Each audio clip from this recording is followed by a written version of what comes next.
Hello. Julie. Hey, let me see. Hey, Hey. hi. So nice to see you guys. Hi. Wow. Hey, is this thing working? Yay. It's Yes, working. it is. So, Wonderful. Nice to see you.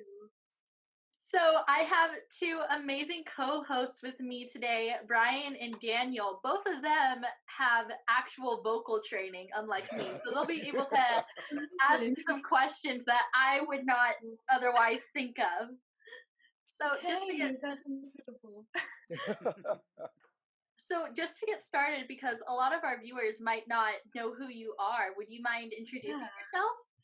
Yeah, so my name is Julie Elven, and I'm a soundtrack and film score vocalist from Munich in Germany. Yeah, Nice. and I've been working on different video game soundtracks, for example, on World of Warcraft, Legion, League of Legends, Horizon Zero Dawn, a new Tomb Raider album, Honor of Kings, really different video game soundtracks. And I've also been a vocal soloist on stage with James Newton Howard. So, yeah. How did you get started with your career in getting into this crazy industry? Yeah, so I never really I never actively tried to get into video game music or soundtrack singing. It kind of happened because I've been singing my whole life. I've been playing the piano, violin, I've been composing my own music. And when I was 20, I tried to record myself. So I set up a very small home studio in my bedroom, and I just started to record myself and put that up on YouTube and SoundCloud. And this is how it all started, how I developed kind of a very small, humble audience.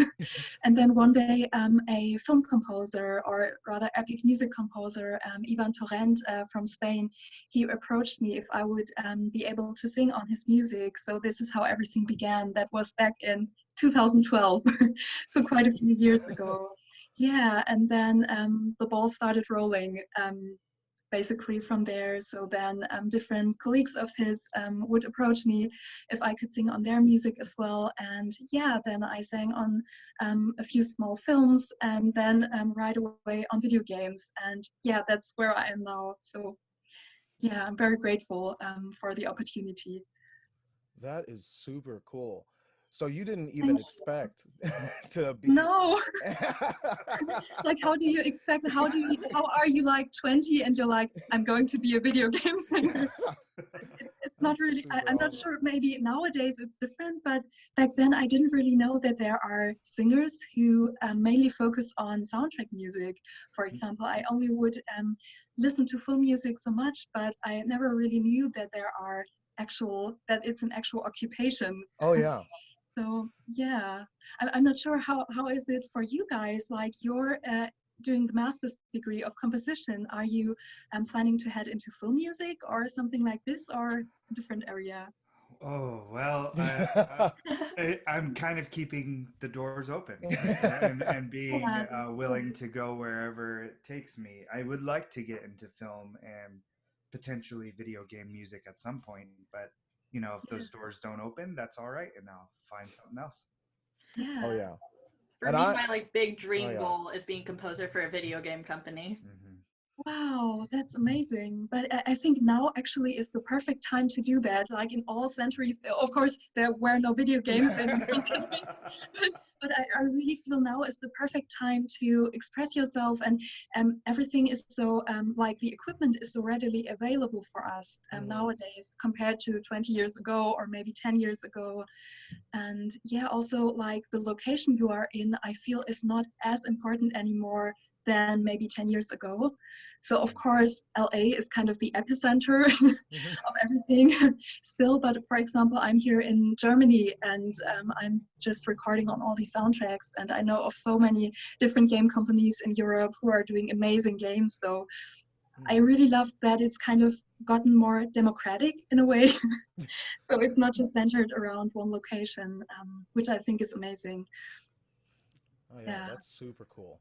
I always would have never guessed that like you can just end up into like video game music, you know? Like I always thought that it would be, or like soundtracks even, you just kind of end up going, you know what, I'm gonna figure out how to find these people or whatever, but like they found you instead. though I'm not even like a big gamer, but I love to play Tony Hawk's, for example, as a teenager, like this cool skateboard guy, Oh yeah. and also like classic The Sims. Yeah. Yeah, I would also always drown the people in the swimming pools of The Sims because it was so boring otherwise. It's the right choice. Don't tell me you didn't do that. Don't tell me I'm the only one being so You and sadistic. Yeah, but so games were a bit of a part of my years of growing up, but not really. I wasn't really didn't really identify myself as a gamer. Mhm. So I never had this plan to end up in game music, but I actually love it so much because the worlds that the game studios create are so diverse and beautiful, and yeah, I just love it. Do you play more video games now? I tried. I have two sisters, two younger sisters, and actually when Horizon Zero Dawn came out, it was around Easter. Then when I got the game from Guerrilla Games and it was signed, I have it here. Like, let me show you. I have to brag a little bit. So I signed all the Guerrilla stuff, and I really loved the gift. So we were really excited to finally play the game. And I've seen some kind of Let's Plays around on YouTube, and it always looked so epic. All these big fights with the Thunder Jaws and stuff like that. Then we started playing it, and we would always die after 15 minutes. So it was really unepic, and we really felt awkward doing that. So we were like, oh, let's maybe stick to watching Let's Play. But actually now in quarantine, I always try to say quarantine, but it's quarantine, right? So now in quarantine, I'm really like contemplating becoming a gamer, more of a gamer again, because it's kind of depressing to always stay at home and to not do anything else. So maybe that's my opportunity. Yeah. Oh yeah, that's super cool. Do you think it'd be a weird experience to be playing the game and all of a sudden you hear your own voice in the back? Yeah, sure. Sure. I definitely think so. Well, in Horizon, I could at least listen to like, because it's the main menu screen that has Aloy's theme, so I could hear myself there.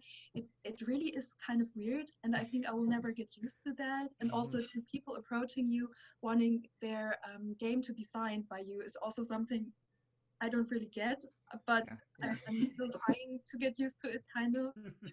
But it's awesome. So yeah. Oh yeah. Yeah. How would you guys feel to like? I know this is an interview, but yeah, I just wanted to ask, like, how would you guys feel like now? I think you already have some experiences where you can hear your actual music in some kind of film or short film, maybe, or in some kind of product. So how do you feel about that? Isn't it just awesome and weird at the same time? It's super surreal. Like you're always thinking. I remember whenever I first started singing, obviously everyone feels like I don't like the way I sound, or it sounds weird hearing my stuff. But like now it's so easy to hear yourself like immediately after you sing, and you're like, oh, I guess this is how I sound. I guess. Yeah, that's so true. It is interesting to hear, kind of, you know, and you would understand this, Julie, as a creator. It's interesting to hear a final product when nobody else really knows all the little steps you took to get to that, right? And it's an interesting experience to watch people react or see how people react to this final thing when you know all of the little secrets that made it that final thing. Totally. Well, sometimes it can even go like that, so that someone is saying like, it sounds so peaceful. And at the same time, you're there like, it was so nerve-wracking to create this thing. Like this was version 27 or something like that. Everyone's like, oh, it sounds angelic, it sounds so peaceful. And you're like, oh my God. I totally relate to what you're saying. It's really cool to like, even working in a team, like on games, you always have well, at least on the bigger games, you have a big team, and then to be able to see like I'm still saying to Joris de Man, who is the composer from Horizon Zero Dawn, for example, I'm still saying like, do you remember this part where it was so nerve-wracking on that day? We almost gave up. Yeah. Something that I thought was really, really cool is that, like, to me, it seems so awesome to be able to, like, kind of not necessarily improvise, because you have kind of whatever's written for you sometimes, but like it sounds just so much like you're just going off into like an improvisatory kind of like vocalization, just going at it for some of these soundtracks. How do you feel about doing that versus like singing like words that people know sometimes or something like that? How do you compare it? Like, do you mean when I have no language, Yeah, like when you have no or language, yeah. something like that, or Yeah. a fantasy language, Hmm. as opposed to having actual lyrics? Hmm. Yeah. So I think it's really interesting because singing with lyrics, you always have the lyrics to kind of support the message that you're putting out and to support the emotion. Oh yeah. And so it's adding another layer. But if you just have your voice, you're kind of like an instrument, and you really have to express all the emotions that this character is feeling. For example, in Anduin's theme in World of Warcraft, oh, okay, that has lyrics, but it's fantasy lyrics. But you really have to add this kind of layer of emotion just by your voice. I think you, Sapphire, as a woodwind player, you can relate to that maybe because, you know, it's just adding the emotion with an instrument essentially. So my voice is kind of becoming like an instrument, if that makes sense. Oh, Oh, it yeah. makes a lot of sense. Yeah. Yeah. Now, you mentioned that you have done a lot of, obviously, you've done a lot of studio recording, but you also have performed live in concert. And Yeah. how would you compare the two in terms of how you sing? Do you find that your technique changes when you're in a concert setting versus recording studio? Yeah, that's a really interesting question. So first off, actually next week I was supposed to go on a huge video game music symphonic concert tour as a soloist with an orchestra.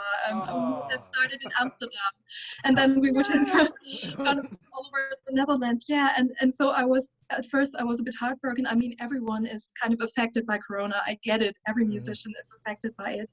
And when we're alive and healthy, we're kind of won already. I think so.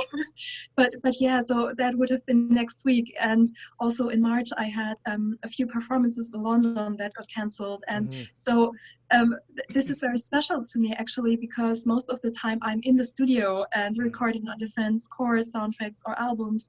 And these moments when I go on a tour or I can connect to the audience in a concert, they're really special because I don't do this all the time.